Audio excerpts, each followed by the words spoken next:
Every single year, millions of us carve these funny, spooky faces to get ready for Halloween. We stick them out on our porches, and their flickering smiles light up the dark. But what have I told you? This whole tradition wasn't born from some harmless, spooky fun, but from much older legend about a manipulative, drunken con man by the name of Jack.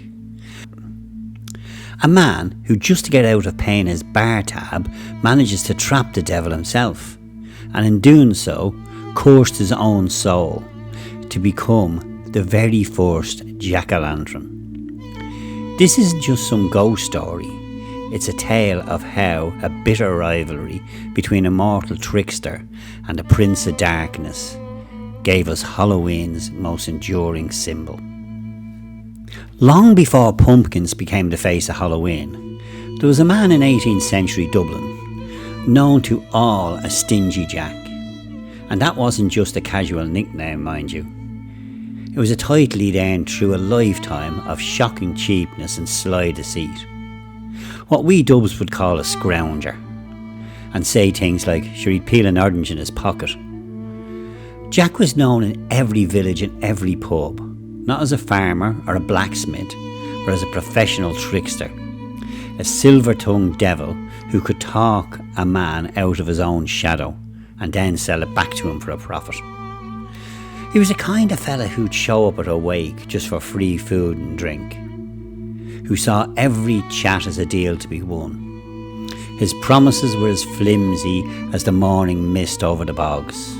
His reputation was a dark cloud that followed him wherever he went. A strange mix of grudging respect for his cleverness and a total disgust for his character. He was a master of the con, a man who cared more for a single coin in his pocket than for any friend. By all accounts, he was a miserable soul, yet he walked through the world with a swagger that drove everyone mad. It was said that Jack could out-haggle any merchant and outdrink any sailor. But his real genius was for getting away with things. He lied, cheated and scammed his way through life, always staying one step ahead of the people he'd wronged. But a reputation as nasty as Jack's doesn't just travel on the whispers of mortals. It travels further. It echoes in places far darker than a dimly lit Irish pub, and eventually word of his magnificently manipulative man reached the very depths of hell, catching the ear of the devil himself. Satan, a little jealous that a mere mortal could be so famously vile, decided it was time to meet this Stingy Jack and claim his rotten soul. A fateful meeting happened on a cold, blustery autumn night. Jack, having just been tossed out of a pub for trying to drink on a tab that didn't exist, was stumbling down a dark country road. It was on this lonely stretch of cobblestone that he stumbled across a figure slumped against an old stone wall. As Jack got closer, the figure looked up and his eyes glowed in the dark like hot coals. It was the devil. Satan grinned and announced that Jack's time was up. He'd come to personally collect this legendary sinner. Now, any other man would have been terrified, but Jack wasn't any other man. A plan was already starting to form behind his drunken eyes. Showing no fear, he just nodded. Fair enough, he slurred. But surely a man deserves one last drink to toast his own damnation. Eh? The devil was amused by his nerve and agreed. What harm could one last drink do? He led Jack to another pub where Jack drank like a man who wasn't about to be dragged to hell. When it was time to pay, Jack made a big show of patting his empty pockets.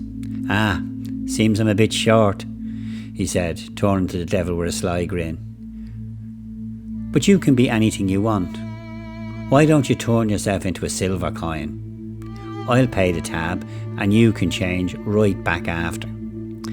The devil, blinded by his own arrogance, thought it was a fine trick.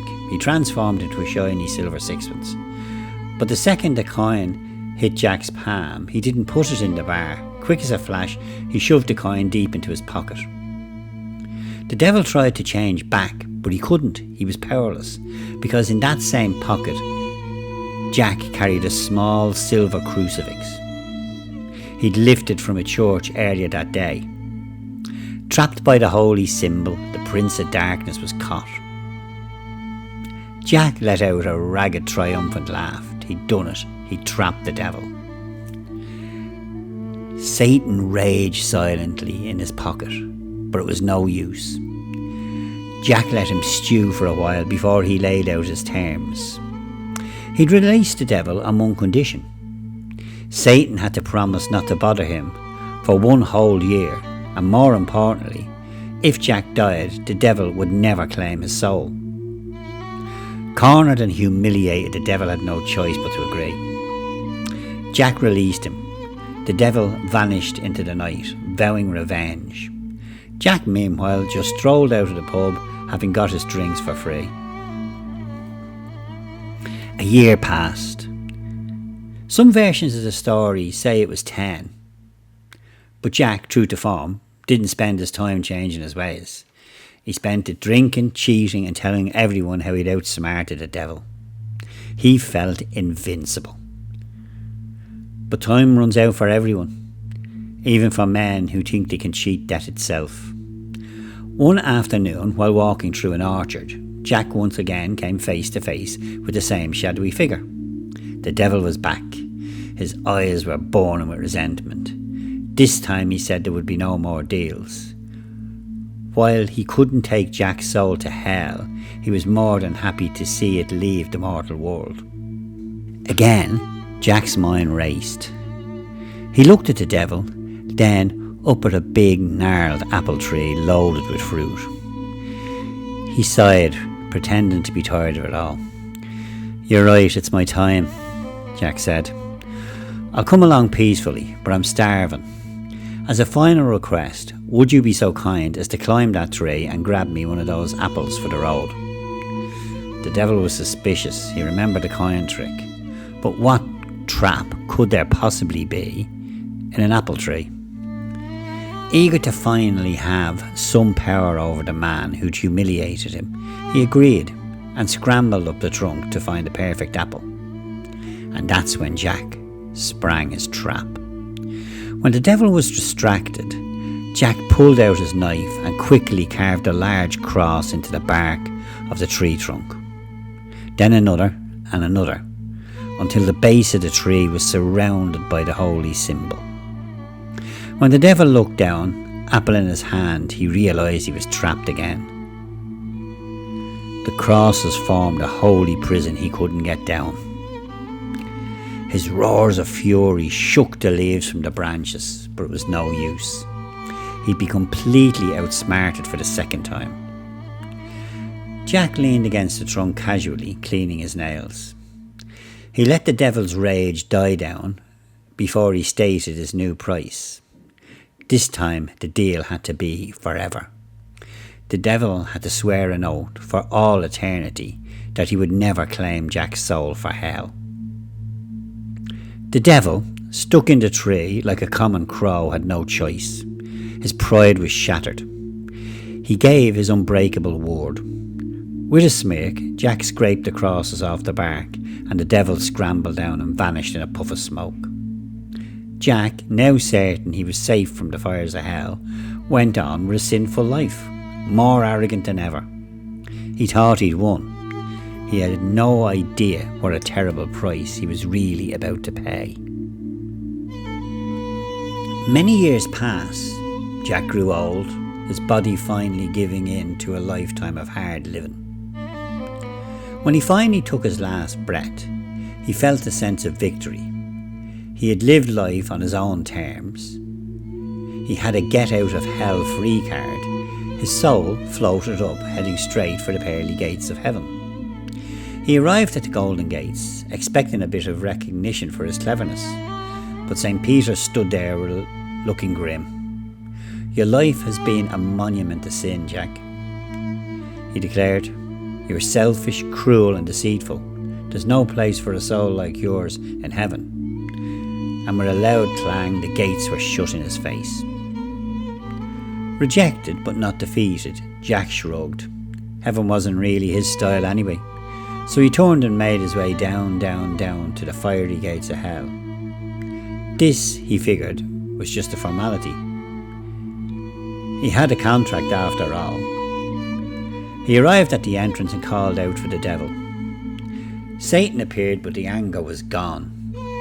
In its place was a look of cold, final, triumphant irony. Jack proudly reminded him of their deal. "And I am being of my word," the devil replied with a cruel smile. "I promised I would never take your soul, and I won't." With that, the gates of hell were also slammed shut. A chilling realization washed over Jack. He was locked out of heaven because of his life of sin and barred from hell by his own clever deal.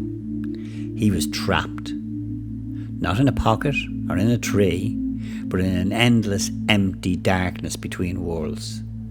"But where will I go?" Jack cried, a terror in his voice he'd never known in life. "How will I see? It's so dark." The devil looked at the pathetic, shivering soul of a man who had twice beaten him and felt a perfect moment of revenge. "That's your problem," he sneered. Then, with a flick of his wrist, he reached into Inferno and pulled out a single, eternally burning ember. He tossed it to Jack. "Here," the devil said, his voice dripping with mockery, "a gift, so you'll never have to be in complete darkness." The cold seared Jack's ghostly hand, a constant, painful reminder of the fire he could never enter. He was condemned to wander the earth forever, a ghost caught between worlds with no hope of ever finding rest. Clutching the agonizingly hot coal, Jack's lost soul began its endless lonely journey. The world of the living was now just a cold grey shadow. He was a phantom of the twilight. His only source of light and his only companion was the cruel gift from his old rival. To carry the burning ember, Jack found a turnip, his favourite food in life, and hollowed it out with his bare hands. He placed the coal inside, and its hellish light cast a ghastly, flickering glow through the vegetable's thin skin. This became his lantern, his only guide in the eternal dusk. And so he became a new creature, no longer Stingy Jack, but Jack of the Lantern. Over the years, Irish tongues shortened that to Jack-o'-lantern, or in Gaelic, Sean the Galley. His legend became a cautionary tale, told by the fire in homes all across Ireland. People said Jack's wandering spirit, with his grotesque turnip lamp, was the real story behind the strange, eerie lights that flicker over the marshes and bogs. What they called foolish fire. They believed these were sightings of Jack, forever reaching for peace to rest. To protect themselves from wandering spirit, people began to carve their own lanterns. They took turnips, potatoes and beets, carving frightened faces into them, and placed a candle or a hot coal inside. These weren't to celebrate Jack, they were to scare him and other evil spirits away. This tradition of carving vegetable lanterns was already deeply connected to older Celtic customs, especially the festival of Samhain, celebrated at the end of harvest. Samhain was a time when the veil between our world and the spirit world was believed to be at its thinnest. People welcomed the spirits of their ancestors, but they also feared malevolent ghosts, like Stingy Jack. To ward off these harmful spirits, the Celts would light huge bonfires and wear costumes and disguises. And they carved these terrifying faces into root vegetables, creating ghoulish lanterns to protect their homes. The story of Stingy Jack gave a perfect face to these ancient fears. For centuries, these grimacing faces of carved turnips and potatoes lit up Irish homes every All Hallows Eve. Then, in the mid-19th century, history changed everything. The Great Famine forced millions of Irish to flee their homeland in search of a new life in America. They brought their stories, their beliefs and their traditions with them. They brought the tale of Stingy Jack. When they arrived in North America, they found turnips were harder to come by, but there was a large orange gourd native to the continent that was plentiful: the pumpkin. Indigenous people had been growing pumpkins for thousands of years and introduced them to European settlers back in the 1600s. But for the newly arrived Irish, they were a game changer. They quickly discovered that pumpkins were not only bigger, but also much easier to carve than a tough old turnip. And so the tradition adapted. The Irish immigrants switched from turnips to pumpkins, and the American jack-o'-lantern was born. The canvas was bigger, allowing for more creative faces, but the purpose was the same: a light in the darkness, a symbol to ward off the things that go bump in the night. The story of Jack and his terrible bargain had crossed the ocean, finding a new brighter home to carry its ancient warning. From a miserly drunkard's deal with the devil, to a hollowed out turnip in the bogs of Ireland, and finally to the bright orange pumpkin on our porches, the journey of Jack-o'-lantern is a story of how folklore travels and transforms. It's a tradition born of ancient fears, twisted by a cautionary tale and adapted by a people in a new land. So this Halloween, when you carve your smiling or snarling face into a pumpkin, you're taking part in a ritual that is centuries old. You're not just making a decoration, you're lighting a lantern for the lost, wandering soul of Stingy Jack, the man who tricked the devil and now walks in the eternal twilight, forever known as Jack of the Lantern, Sean Nagale. If you enjoy uncovering the hidden stories behind our favourite traditions, be sure to subscribe, turn on the notifications. We've plenty more stories to tell. We'll see you in the next one. Until then, Ihe Sauna, son of Give Galair, have a happy Halloween, and Slán agus Bannacht.